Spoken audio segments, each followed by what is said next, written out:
Drone Pratap ಹೊರಗಡೆ ಇದ್ದಾಗ ಸುಳ್ಳ ಮೋಸಗಾರ ಅಂತೇಳಿ ಪಟ್ಟ ಕಟ್ಟಿದ್ರು, ಒಳಗಡೆ ಹೋದ ತಕ್ಷಣ ಅಂಥದ್ದೇನು ಚೇಂಜ್ ಆಯಿತು? ಅದು ಏನು ಅವ್ರ ಒಳಗಡೆ ಏನು ಇದಿರುತ್ತೋ ಸಿಚುವೇಶನ್ ಒಳಗಡೆ ಏನಿರುತ್ತೋ ಅದ್ರ ತಕ್ಕನಾಗ ಅವ್ರು ನಡ್ಕೊತಾರೆ. ಹೊರಗಡೆ ಏನಿರುತ್ತೋ ಅದು ಯಾರಿಗೂ ಗೊತ್ತಿರಲ್ಲ. ಹೊರಗಡೆ ಇದ್ದರೆ ಏನೋ ಬೇರೆಯವರೆಲ್ಲ ತಿಳಿಸ್ತಾ ಇರ್ತಾರೆ. ನೋಡ್ತೀರಿ? ಹೌದು ಸರ್, ನೋಡ್ತೀವಿ. ಯಾರು ಇಷ್ಟ ಆಗ್ತಾರೆ? ಅದರಲ್ಲಿ ನಮಗೆ ಸಂಗೀತ ಪ್ರತಾಪ್, ಡ್ರೋನ್ ಪ್ರತಾಪ್ ತುಂಬ ಇಷ್ಟ ಆಗ್ತಾರೆ. ಎಸ್, ಏನಕ್ಕೆ ರೀ?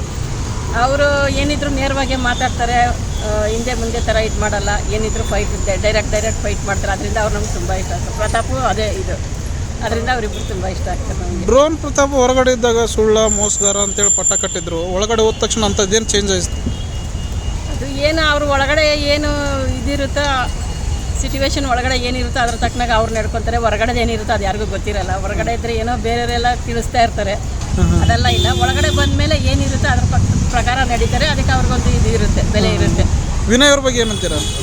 ವಿನಯ್ ಅವ್ರ ಬಗ್ಗೆ ಅಂದರೆ ಅವ್ರು ಏನಿಲ್ಲ, ಎಲ್ಲ ಚೆನ್ನಾಗಿ ಮಾಡ್ತಾರೆ. ಅಂದರೆ ಫ್ರಾಂಕ್ ಜಾಸ್ತಿ, ಸಿಟ್ಟು ಜಾಸ್ತಿ, ಕೋಪ ಜಾಸ್ತಿ ಅವ್ರದ್ದು. ಇನ್ನೇನಿಲ್ಲ, ಇನ್ನೆಲ್ಲದರಲ್ಲೂ ಚೆನ್ನಾಗಿ ಆಡ್ತಾರೆ ಅವರು ಕೂಡ. ನಿಮ್ಮ ಓಟು ಯಾರಿಗೆ? ನಮ್ಮ ಓಟು ಸಂಗೀತ ಪ್ರತಾಪ್ಗೆ, ಇಬ್ಬರಿಗೆ. Sudeep sir Bigg Boss show ಹೇಗೆ ನಡೆಸ್ತಾರೆ? Sudeep sir Bigg Boss show ಹೇಗೆ? ಸುದೀಪ್ ಸರ್ ಸೂಪರ್ ಬಿಡಿ, ಅವ್ರು ಹೇಳಂಗಿಲ್ಲ. ಅವರು first super star, first Bigg Boss ನಡೆಸ್ಕೊಡೋದ್ರಲ್ಲ ಅವರು. ಪ್ರತಿ ವಾರದ ಪಂಚಾಯತ್ ಚೆನ್ನಾಗಿರುತ್ತೆ ಅಂತೀರಾ? ಚೆನ್ನಾಗಿರುತ್ತೆ ಸರ್, ಚೆನ್ನಾಗಿರುತ್ತೆ. ಈ ವಾರ ಎಲಿಮಿನೇಟ್ ಯಾರಾಗ್ಬೋದು ಅಂತೀನಿ?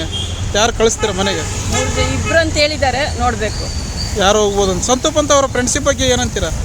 ಅವ್ರ ಸ್ವಂತ ಬಂತು, ಅವರು ಕುಚುಕುಗಳು ಚೆನ್ನಾಗಿದ್ದಾರೆ ಇಬ್ರು. ಅವ್ರ ಬಗ್ಗೆ ಹೇಳಂಗಿಲ್ಲ. ಅವ್ರು ಹೊರಗಡೆ ಬಂದರೂ ಅದೇ ರೀತಿ ಫ್ರೆಂಡ್ಶಿಪ್ ಮೇಂಟೈನ್ ಮಾಡ್ತಾರೆ. ಅವ್ರ ಬಗ್ಗೆ ಭಾಳ ಖುಷಿ ಇದೆ ನಮಗೆ. ಓಕೆ. ತನಿಷಾ ಕುಪ್ಪಂಡ ಅವರಮ್ಮ, ಹಾಂ, ತನಿಷಾ ಅವ್ರು ಬಿಗ್ ಬಾಸ್ನ ಬೆಂಕಿ ಅಂತ ಕರೀತಾರಲ್ವಾ, ಅವ್ರ ಬಗ್ಗೆ? ಎಲ್ಲ ಏನೇ ಒಂದು ಪಾರ್ಟಿಸಿಪೇಟ್ ಕೊಟ್ಟರು ತುಂಬ ಸ್ಟ್ರಿಕ್ಟಾಗಿ ಮಾಡ್ತಾರೆ. ಸೌಂಡ್ ಪಾರ್ಟಿ ಅವ್ರಿಗೆ ಆಗ್ಬೇಕಂದ್ರೆ ಆಗಬೇಕು, ಆ ಥರ ಇದು ಮಾಡ್ತಾರಲ್ಲ, ಅದರಿಂದ ಅವ್ರಿಗೆ ಬೆಂಕಿ ಅಂತಾರೆ. ಅವ್ರು ಯಾರು ಇದು ಮಾಡೋದಿಲ್ಲ, ಯಾರಿಗೂ ಮುಲಾಜ್ ಕೊಡೋದಿಲ್ವಲ್ಲ. ಅವ್ರಿಗೆ ಕರೆಕ್ಟ್ ಏನು ಅನ್ಸುತ್ತೆ ಅದನ್ನು ಕರೆಕ್ಟಾಗಿ ಮಾಡ್ತಾರೆ. ಅದರಿಂದ ಅವ್ರಿಗೆ ಇದಾಗುತ್ತೆ. Okay ma'am, thank you.